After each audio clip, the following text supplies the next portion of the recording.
A medianoche mi esposa me despertó furiosa por una videollamada de Juan Mecánico en mi celular. Me obligó a contestar, y resultó que el teléfono no era mío, era el de ella. Y Juan Mecánico era su amante. A las 3 de la madrugada me despertaron gritos y un teléfono temblando como si fuera una granada a punto de explotar. Mi esposa me lo estampó en la cara con una videollamada de Juan Mecánico y una furia que no le había visto nunca. Lo que pasó cuando deslicé para contestarme cambió el matrimonio en un segundo, y te juro que su cara fue lo peor. Me llamo David y, si hoy me preguntan que también conocía a mi esposa, me da risa amarga. Sol y yo teníamos esas costumbres cursis de pareja que cree que lo suyo es especial, mismos gustos, mismas rutinas, mismos chistes internos. Éramos de esos que se compran el mismo modelo de teléfono para combinar, como si eso fuera una prueba de estabilidad. Ambos con la misma funda negra, sin diseño, sin nada que los diferenciara. Y sí, eso nos jugaba bromas bobas. A veces yo agarraba el de ella en la mesa, ella agarraba el mío en la sala, y terminábamos riéndonos mientras lo intercambiábamos. Ese detalle, que parecía irrelevante, se convirtió en la trampa perfecta para uno de los momentos más humillantes de mi vida. En nuestra mesa de noche, los teléfonos siempre quedaban juntos, cargando, como dos piedras negras en la oscuridad. Si uno vibraba, era normal que cualquiera estirara la mano y lo agarrara sin mirar. Nunca hubo problema, porque ¿qué podría pasar? En mi cabeza, lo más grave era contestar una llamada de mi suegra por error. En la cabeza de Sol, aparentemente, había otro tipo de llamadas esperando en la madrugada. Llevábamos 5 años de matrimonio, y desde afuera, cualquiera nos habría comprado el cuento de pareja feliz. Trabajábamos, pagábamos nuestras cosas, hacíamos planes de fin de semana y teníamos esa convivencia donde uno cree que ya lo más difícil está resuelto. Habíamos pasado por discusiones típicas, pero nada que oliera a tragedia. Si había tensión, yo la atribuía al cansancio, a la rutina, a la vida adulta que te come los días. Nunca se me ocurrió que el problema era más básico. Yo estaba casado con alguien que podía mirarme a los ojos y mentir con la cara limpia. Sol tenía un carácter fuerte, eso sí, y a veces se le iba la mano con el drama. Pero yo lo interpretaba como temperamento, no como maldad. Cuando se enojaba, se volvía teatral, casi como si necesitara una audiencia. Yo aprendí a no escalar, a respirar, a dejar que se le pasara la ola. Me decía a mí mismo que eso era madurez, que no todo se solucionaba peleando. Ese hábito mío de no reaccionar al instante, esa paciencia que yo creía virtud, esa noche casi me destruye, y después me salvó. Esa madrugada yo dormía pesado, de esos sueños donde uno ni sabe en qué año está. Sentí primero un golpe en el hombro, luego otro, y después su voz, filosa, atravesándome el cráneo. Abrí los ojos con la garganta seca, tratando de entender por qué me hablaban como si hubiera cometido un crimen. Sol estaba sentada en la cama, inclinada hacia mí, y me empujaba un teléfono a la cara con la pantalla encendida. El celular vibraba con insistencia, una videollamada entrando y saliendo, y en la parte superior decía Juan Mecánico. Antes de que yo pudiera articular una frase, ella ya tenía el guión armado en la boca. Me acusaba de cosas ridículas y crueles, mezclando insultos con sospechas como quien lanza piedras sin mirar. No era solo celos, era saña, como si por fin hubiera encontrado una excusa para destruirme sin culpa. Me exigía que contestara para ver qué clase de hombre eres, con ese tono de quien quiere humillar más que descubrir la verdad.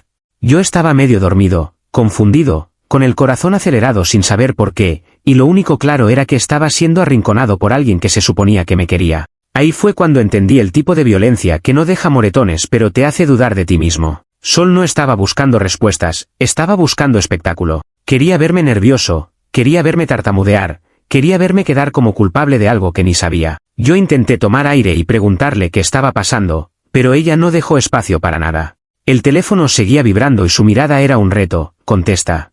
Y yo, por puro instinto de apagar el incendio, hice lo que me pidió. Deslicé el dedo, aún con los ojos ardiendo del sueño, y la pantalla se llenó de una imagen que me dejó helado. Un hombre desnudo, acostado en una cama, con esa seguridad asquerosa de quien se cree dueño de la situación. La cámara lo mostraba sin vergüenza, como si la madrugada fuera su territorio. Me soltó una frase que me quemó por dentro, algo como un saludo dirigido a fiera, y remató con una burla hacia el tonto. Esa palabra me golpeó más que la desnudez, porque no sonaba improvisada, sonaba ensayada, cotidiana, parte de una dinámica que yo no conocía. En ese segundo, mi cerebro hizo algo raro, en lugar de explotar, se volvió frío. Vi la pantalla y como si el mundo se hubiera ralentizado, noté un detalle pequeño, absurdo, pero definitivo.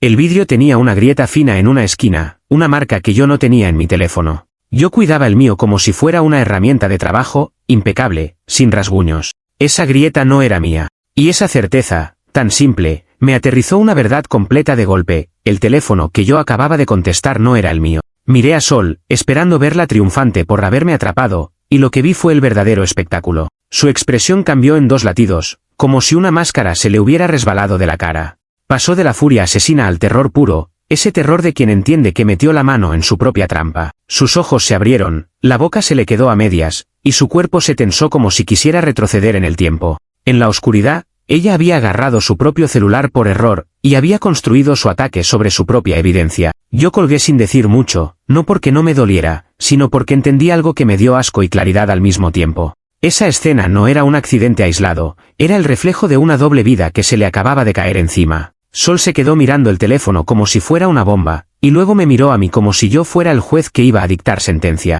Por una fracción de segundo, intentó recuperar control con un amago de indignación, pero la vergüenza la desarmó. Estaba atrapada en su propia actuación, sin salida elegante. Ahí llegó mi primer quiebre real. No fue el amante, ni el insulto, ni la humillación. Fue la hipocresía en estado puro, el intento de destruirme con una acusación fabricada mientras ella sostenía el arma del delito en la mano. Sentí una calma extraña, una calma que no me reconocí.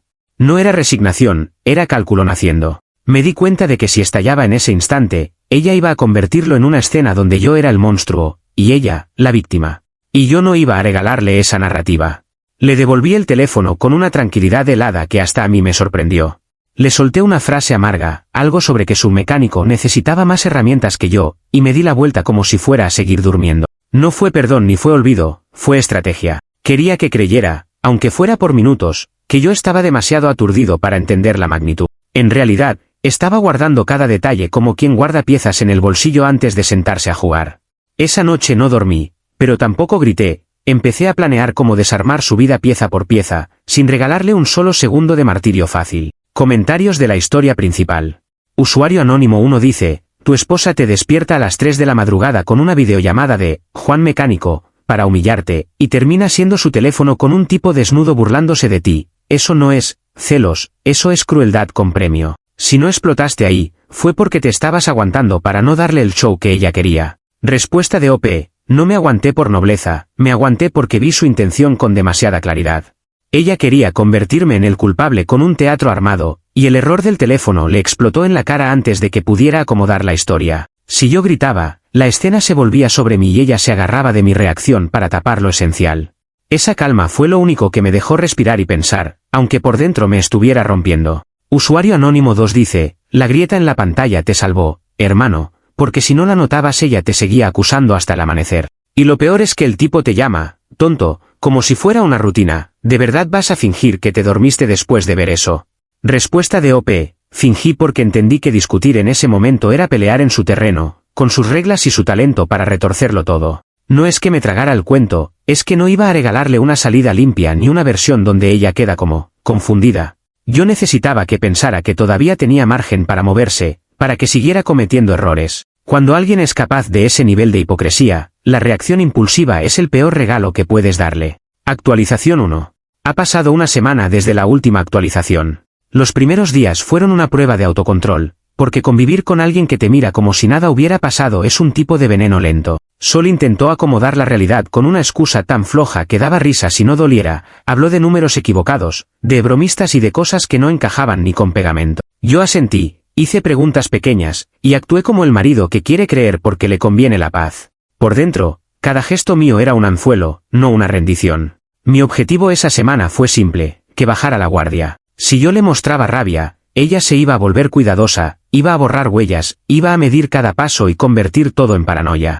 En cambio, si yo parecía confundido y hasta culpable por no haber reaccionado, ella recuperaba su arrogancia. Me obligué a ser amable, a seguir rutinas, a hacer café como siempre, a preguntarle por su día como si mi mundo no se hubiera fracturado. Y esa normalidad fingida la tranquilizó de una forma casi ofensiva.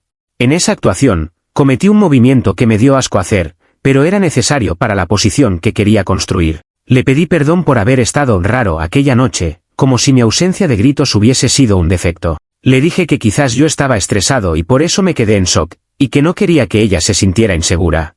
Sol se relajó tanto que casi se le escapó una sonrisa de triunfo, como si hubiera ganado un juicio. En su cabeza, yo ya estaba domado y listo para aceptar cualquier versión. Con esa confianza recuperada, ella empezó a cometer el primer error repetido: no cambió nada. No cambió su número, no cambió su rutina nocturna, no cambió la manera de cuidar su teléfono. Seguía pegada a la pantalla con esa concentración de quien tiene una vida paralela latiendo en silencio. Yo la observaba con la atención de alguien que por fin entiende que las señales siempre estuvieron ahí. Los mensajes del trabajo a horas raras, las salidas improvisadas, los baños eternos con el celular en la mano, todo empezó a encajar como piezas que antes yo no quería mirar. Yo no tenía ganas de convertirme en detective, pero tampoco iba a ser un ingenuo otra vez. Lo que necesitaba no era una escena dramática, era claridad.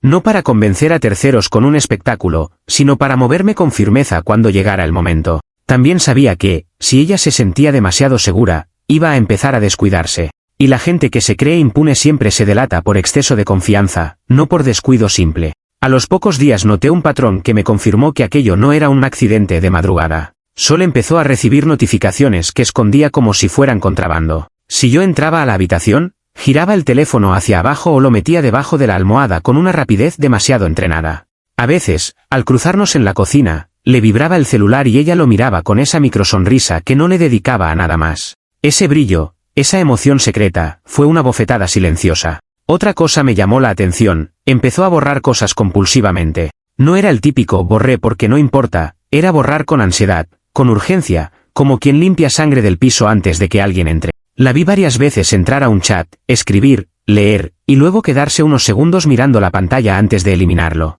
Esa conducta me complicó la fase, porque lo obvio se estaba volviendo humo.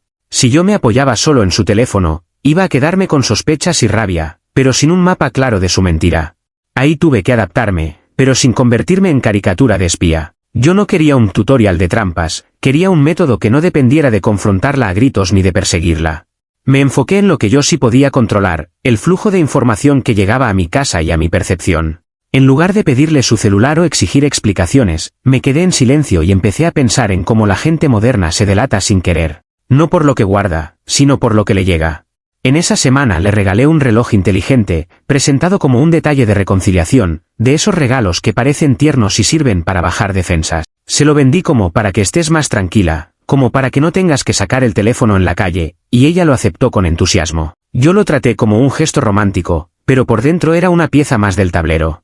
No voy a describir nada técnico, porque esto no se trata de hacks, se trata de que ella misma amaba la comodidad y no pensaba en consecuencia. El punto fue que, a partir de ese momento, las notificaciones dejaron de ser invisibles para mí. No porque yo le revisara el reloj como un ladrón, sino porque el ecosistema de su vida digital empezó a filtrar señales que ella no podía borrar a tiempo. Aunque eliminara chats en el teléfono, el impulso de responder, el ritmo de los mensajes, los nombres falsos, todo empezaba a dibujar un patrón. Y ese patrón era más valioso que una captura aislada, porque mostraba continuidad y prioridad.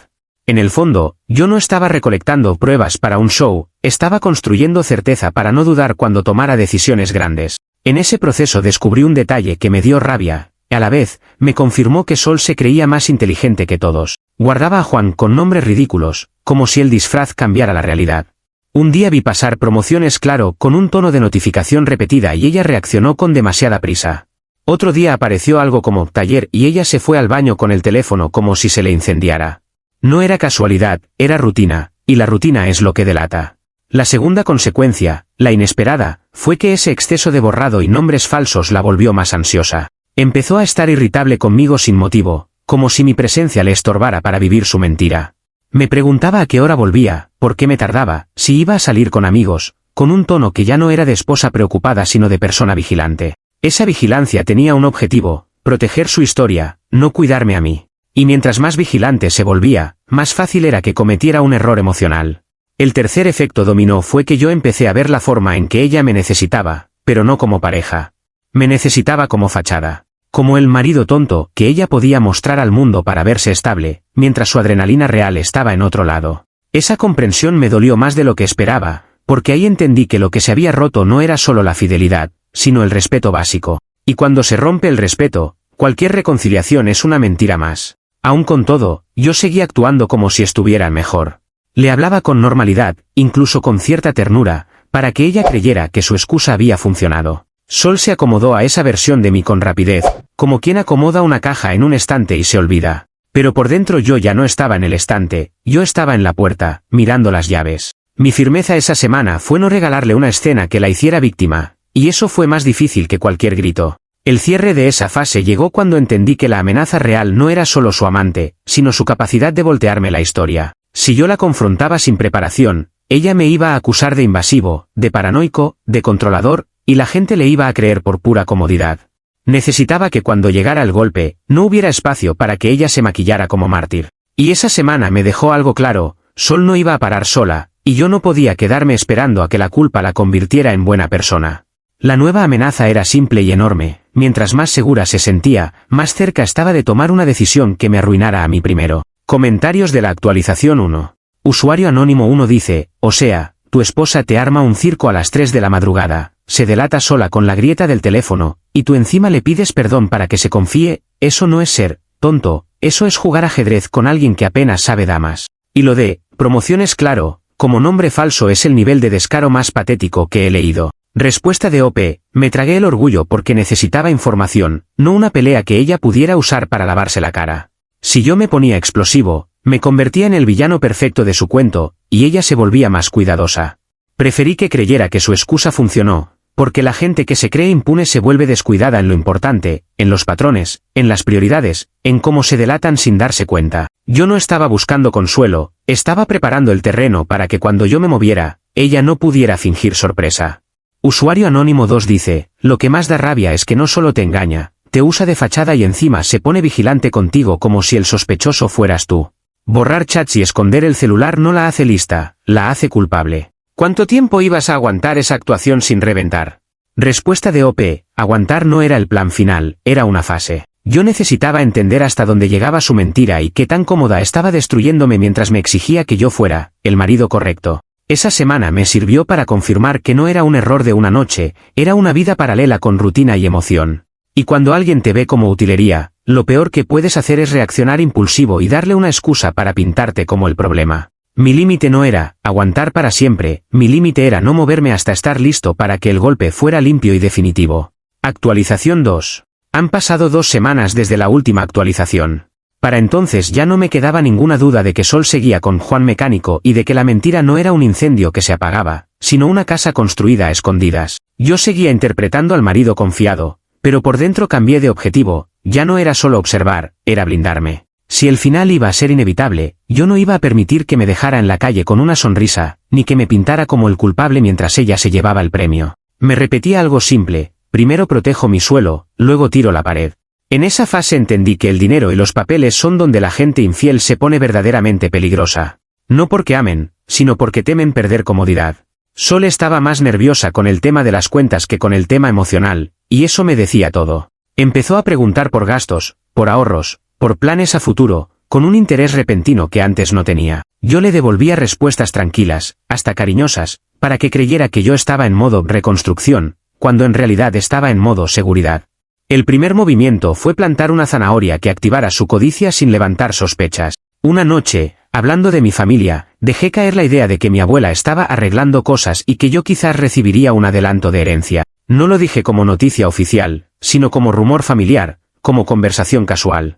Sol se tensó apenas, como si alguien le hubiera tocado un nervio escondido, y luego se hizo la desinteresada con un «ay qué bien» demasiado rápido. Esa reacción, mínima pero real, me confirmó que el amor no era el motor principal de su historia, era el beneficio. La segunda parte fue convertir esa zanahoria en una excusa técnica que sonara responsable. Le dije que, si llegaba ese dinero, lo inteligente era organizar todo para evitar problemas de impuestos y para que no se mezclaran cosas. Sol fingió no entender, y yo le hablé como quien le explica algo aburrido a alguien que no quiere escuchar, justo como ella me veía a mí. Le propuse que firmáramos una separación de bienes temporal y que la casa quedara protegida bajo una figura legal que yo controlaría por unos meses, solo como trámite, solo por orden. Ella no se entusiasmó de inmediato, primero se hizo la prudente, porque ese papel también olía a distancia. Ahí apareció el primer choque inesperado. Sol quiso asegurarse de que esa organización no la dejara fuera. Empezó a hacer preguntas disfrazadas de cuidado, pero eran preguntas de alguien que busca la salida de emergencia. Yo le respondí con seguridad, como si yo fuera el hombre confiable y todo estuviera bajo control. Le dije que era algo temporal, que era por nuestro bien, que era para que el dinero entrara limpio y rápido. Y la palabra rápido fue la llave, porque la gente codiciosa no se resiste a la promesa de un atajo. El segundo evento, consecuencia directa del primero, fue ver cómo se le apagaba la cautela y se le encendía la ambición. De pronto Sol estaba más cariñosa conmigo, más dulce, más dispuesta a arreglar el matrimonio con detalles que antes no daba. Me preparaba comida, me tocaba el brazo, me miraba con esa ternura que yo extrañaba, pero ahora la veía por lo que era, inversión. Y esa falsedad fue una mezcla rara de asco y alivio, porque cuando el cariño es actuación, ya no duele lo mismo, te despierta. Cuando llegó el momento de firmar, Sol aceptó con una facilidad que me dejó frío. Fuimos a hacerlo como pareja ordenada, sonriendo en lugares donde uno debería sentir solemnidad. Ella firmaba con un aire de victoria, como si estuviera entrando en un futuro mejor, como si por fin estuviera asegurando su parte. Yo la observaba sin disfrutarlo, porque no era placer lo que sentía, era determinación. Mientras ella pensaba en dinero fresco para su vida paralela, yo pensaba en que me estaba regalando algo mucho más valioso, control.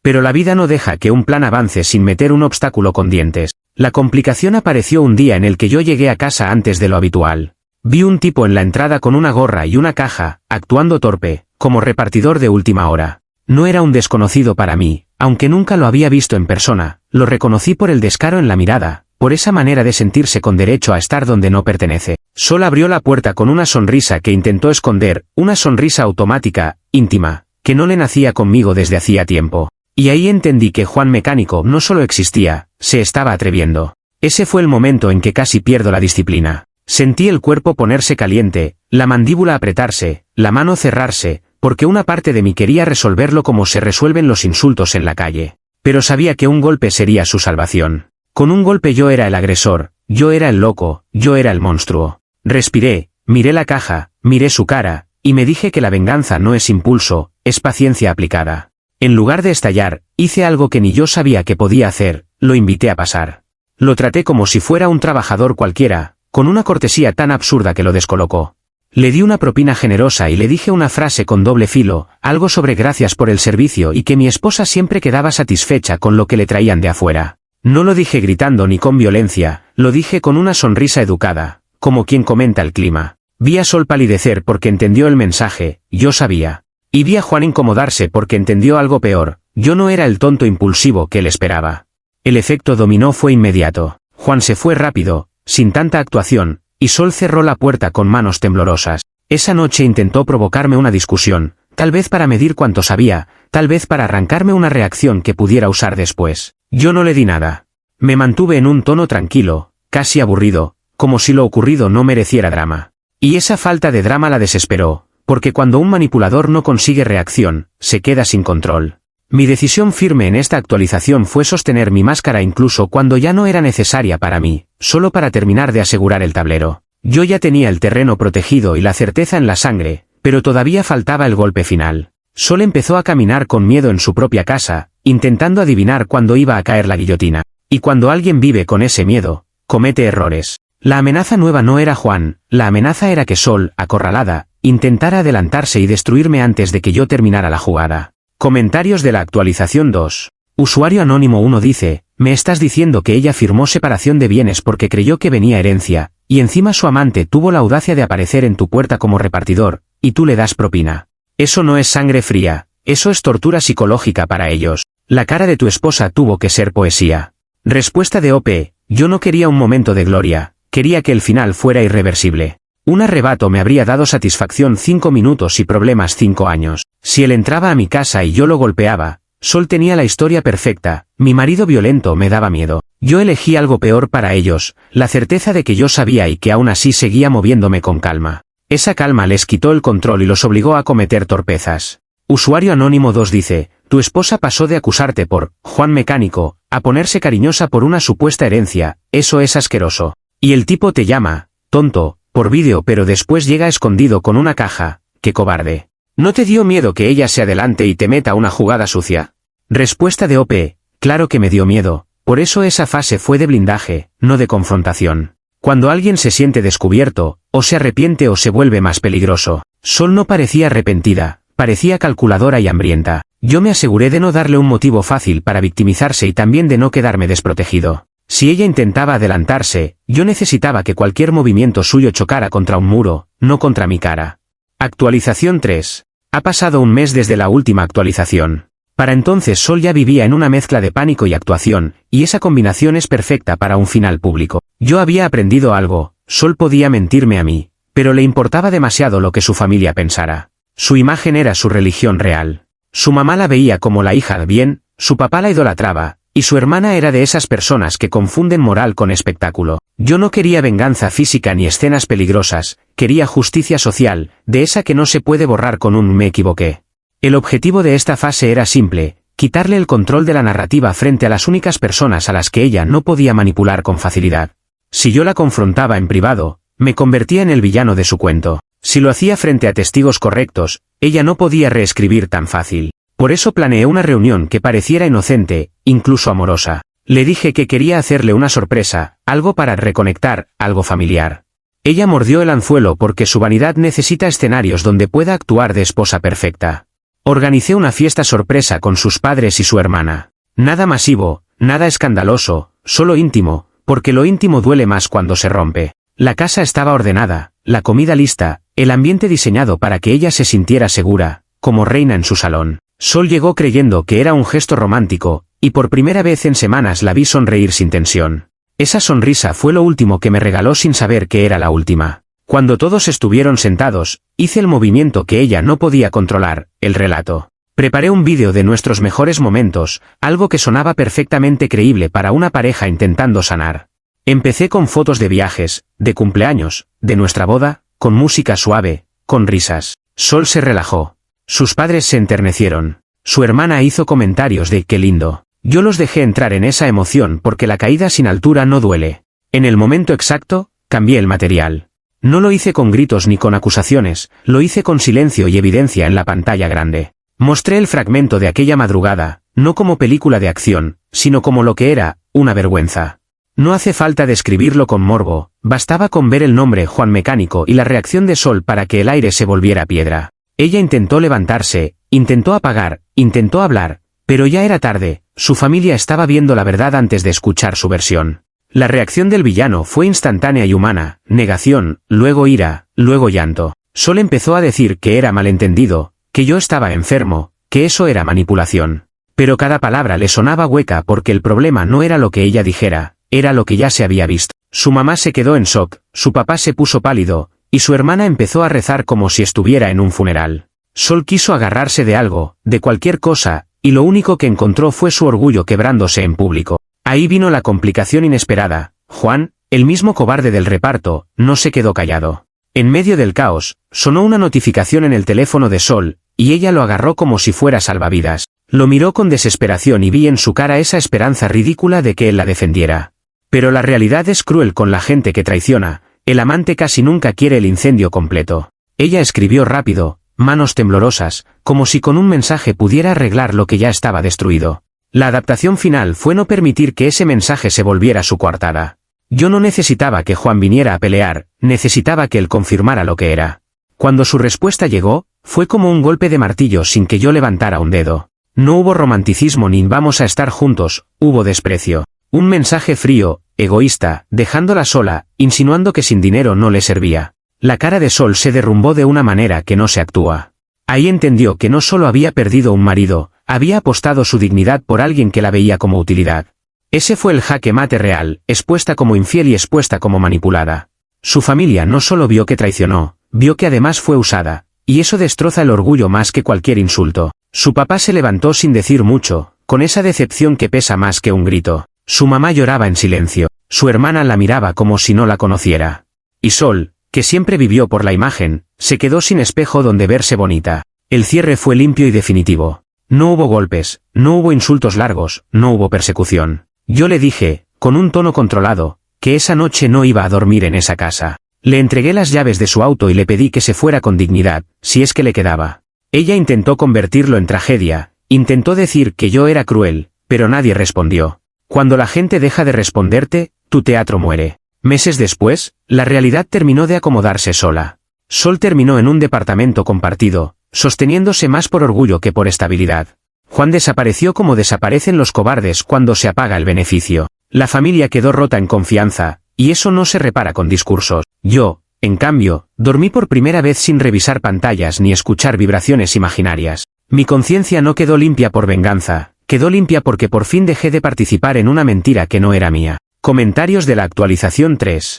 Usuario anónimo 1 dice, lo de poner el vídeo de mejores momentos, y luego soltar la bomba frente a sus padres y su hermana religiosa es maldad elegante. Y que justo le llegue el mensaje del amante dejándola como objeto sin dinero, eso es karma, confirma. Se lo ganó 2 veces, por infiel y por cruel contigo. Respuesta de OP, no fue para disfrutar su dolor, fue para impedir que ella lo maquillara.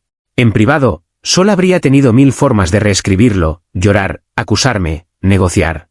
En público, frente a la gente que ella más necesitaba impresionar, se quedó sin disfraz.